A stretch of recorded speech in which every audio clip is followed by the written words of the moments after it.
À 2 km au nord du village, sur un plateau analogue à celui du Caté, à une altitude moyenne de 100 mètres, la vue embrasse un splendide panorama sur la plaine et les Cévennes.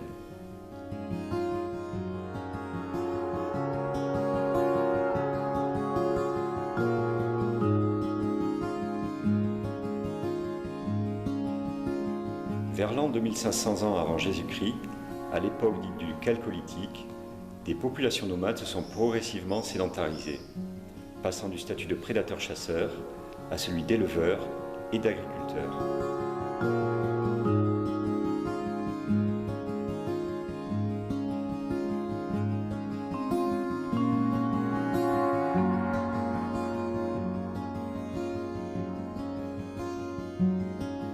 Elles construisirent des habitations aux assises et aux murs de pierre sèche et de terre, hauts de 1,70 m environ, et coiffés de chaume sur une charpente légère de bois. Groupées, comme ici, en une agglomération raisonnée, alimentées en eau par une source distante de 300 mètres située au pied de la falaise, elles abritèrent les premiers paysans de l'évolution locale. Déjà, Villevieille séduisait.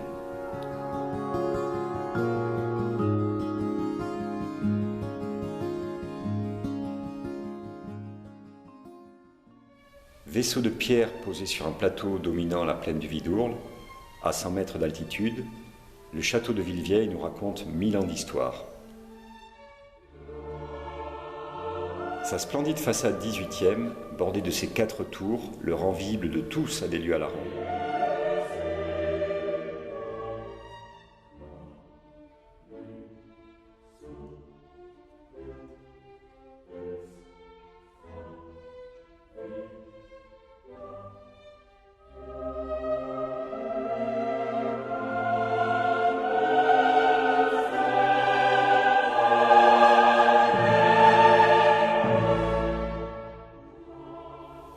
Château privé, encore habité, il nous dévoile le charme de ces appartements où des générations successives ont partagé moments de joie et épisodes de vie, où le mobilier a été patiné par la vie quotidienne.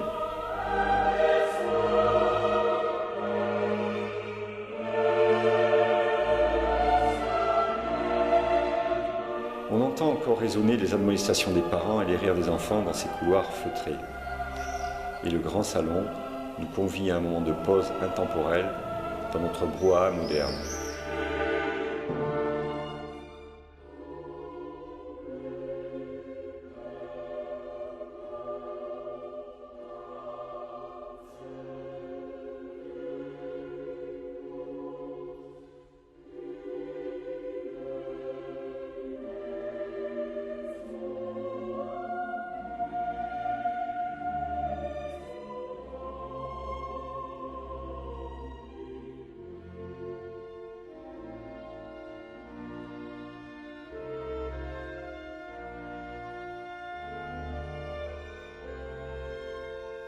Depuis sa tour principale, contemplée par Saint Louis lors de son passage au château en l'an 1270, on embrasse un splendide panorama sur le piémont cévenol.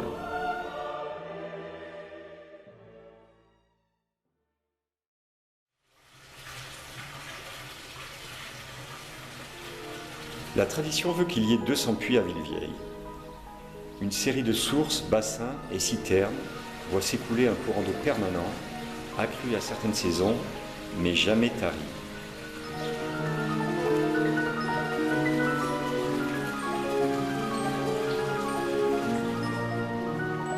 Le vallon de Villevieille descend en pente douce, vers le lavoir, longtemps lieu fréquenté par les bugadières. Les rires et les bavardages de celle-ci résonnent encore dans son enceinte.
Here comes the sun, little darling. Here comes the sun. I say it's alright.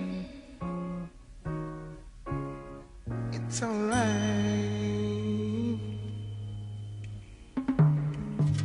Here comes the sun, little darling. Here comes the sun. I say it's alright.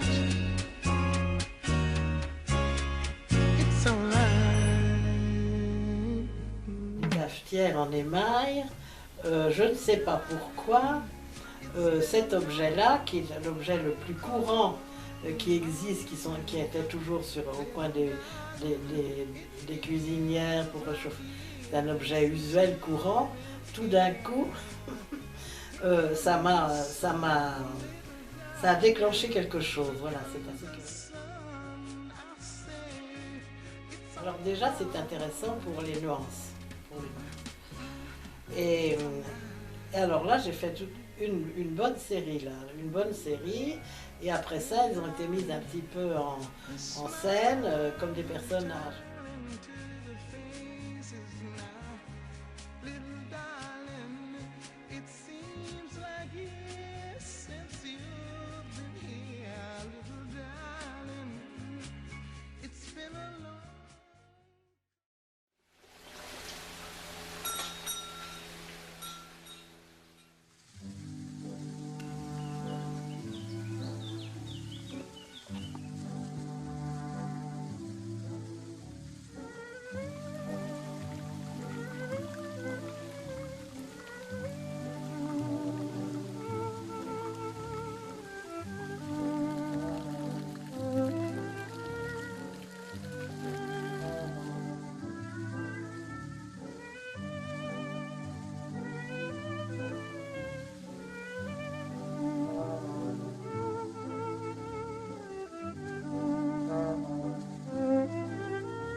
quand on parle de patrimoine, souvent on pense aux vieilles pierres, aux vieux meubles, aux vieux tableaux. Mais en fait, moi, je pense qu'il y a une facette du patrimoine qui n'est pas tellement prise en compte. C'est tout le patrimoine végétal ou le patrimoine des techniques culturelles. Et donc nous, on s'attache à essayer de récupérer des greffons dans des vieilles vignes d'Aramon pour essayer de retrouver plusieurs clones pour garder de la génétique. On ne fait pas tout à l'ancienne, on fait les choses comme on les sent. Oui, mon frère s'amuse un peu à le faire à l'ancienne. Alors on essaye d'allier des techniques, d'adapter des techniques, de prendre le meilleur de chaque technique de chaque époque. Les chevaux, c'est qu'à la base, j'ai un peu la passion de l'utilisation des chevaux. Et donc mon idée, c'est d'essayer de l'intégrer d'une façon moderne dans le travail d'exploitation. Voilà, alors il est hors de question de remettre en cause la façon de travailler avec des outils, des tracteurs, des outils modernes, mais il n'empêche que pour certains travaux, eh bien, le cheval peut avoir son intérêt. Et surtout qu'en plus, c'est surtout quand on y prend du plaisir.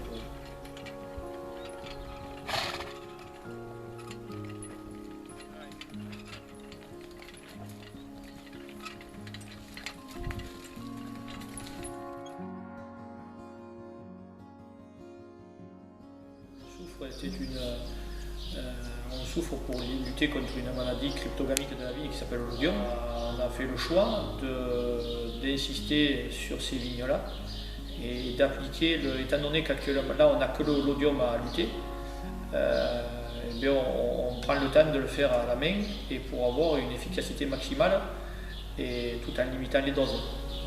Donc ça fait quand même plusieurs années qu'on le fait à la main, hein, même qu'on est à lutter contre le milieu les autres années. Voilà, on a décidé de le faire comme ça, voilà, comme il se faisait avant.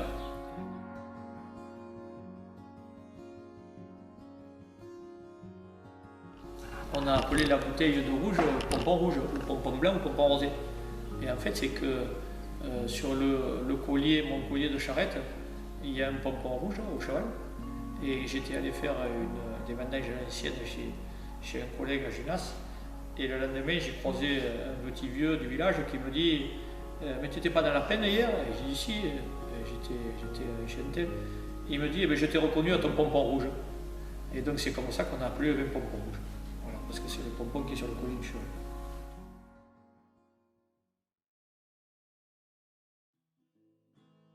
Ces oliviers là, comme je vous ai dit tout à l'heure, ils ont au moins 300 ans d'âge. À côté, ils sont peut-être un peu moins vieux. Ce sont des picholines. Ils sont travaillés et taillés pour faire des olives vertes, la picholine. C'est pour ça qu'il y a eu un traitement un peu dur en taille avec certains oliviers, vous verrez des grosses coupes, pour faire moins d'olives possible, pour faire des vertes, pour avoir un calibre assez soutenu pour avoir un prix attractif. Le domaine, il appartient ici, cette parcelle, c'est le lieu-dit L'Écaté, que tout le village connaît cet endroit-là. C'est un très beau lieu avec toutes les capitelles, les clapasses, les murailles. Beaucoup d'oliviers, mais malheureusement maintenant, il y a de moins en moins d'agriculteurs. Les olivettes ne sont plus ce qu'elles étaient il y a 50 ans. Mais encore, il reste encore des téméraires comme moi qui ont perpétué le travail. Alors, ces oliviers étaient de mon grand-père, de mon père, et peut-être encore étaient de mon arrière-grand-père, parce que ça a toujours appartenu à la famille depuis longtemps, je dirais presque depuis la nuit des temps. Et peut-être que mon fils y continuera, mais ça c'est une autre histoire.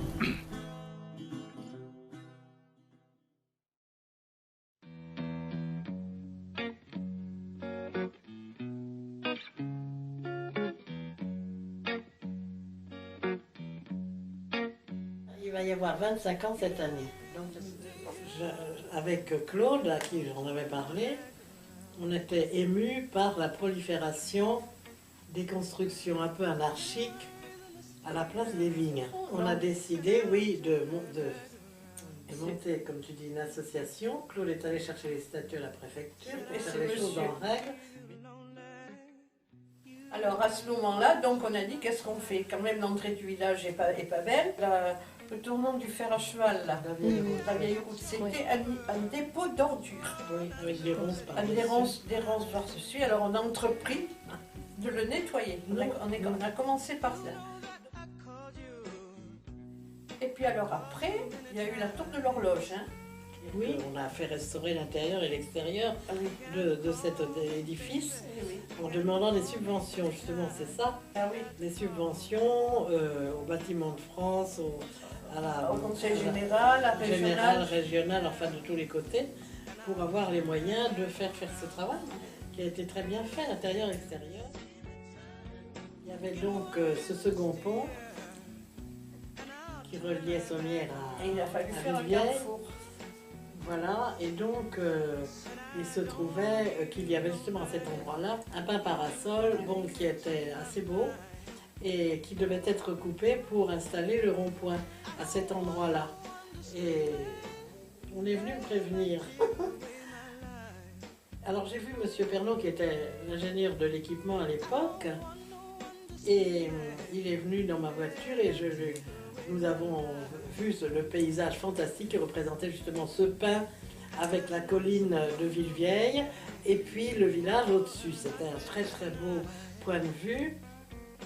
Et M. Pernaut, justement, a déplacé le rond-point. Il l'a mis autour du pin, donc le pin a été préservé. Et dans le rond-point. Et ça, je suis très très fière de ça.